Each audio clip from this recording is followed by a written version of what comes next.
Hello, John Chambers from September 21.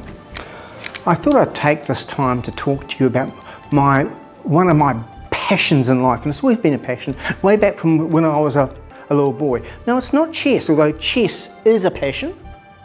Don't forget the chess club on Saturdays, just thought I'd get that in.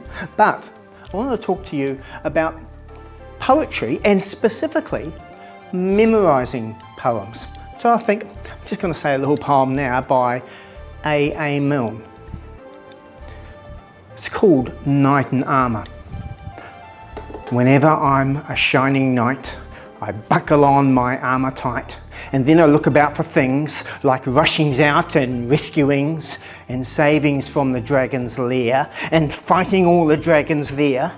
And sometimes when our fights begin, I think I'll let the dragons win. But then I think perhaps I won't, because they're dragons and I don't.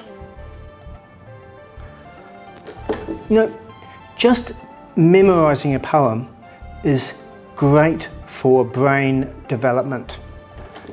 This poem I just said was memorised by a 6-year-old boy I taught last year.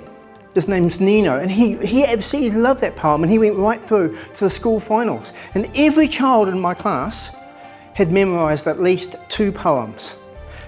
Some were only 6 or so lines, some were very big, like The Owl and the Pussycat. Amazing. But why? Why memorise a poem? I'll tell you why. Because it's good for the brain. If your child hasn't got a poem in their head, they should have one.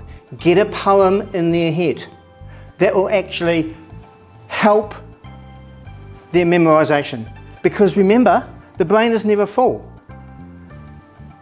If you can remember something, that actually improves your focus.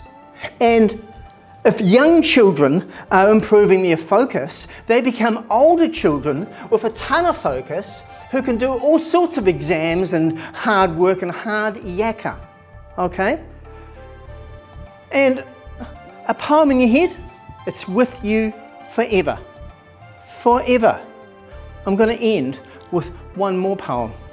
This is by Robert Frost from the USA, and it's called Stopping by Woods in a Snowy Evening. Whose woods these are, I think I know. His house is in the village though. He will not see me stopping here to watch his woods fill up with snow. My little horse must think it queer to stop without a farmhouse near, between the woods and frozen lake, the darkest evening of the year.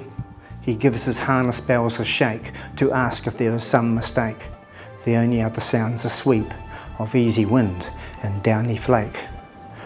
The woods are lovely, dark and deep, but I have promises to keep, and miles to go before I sleep, and miles to go before I sleep. Get a poem in ya. I'm John Chambers, kia kaha. Be sure to like us on Facebook, follow us on Instagram, and subscribe to our YouTube channel. See you soon.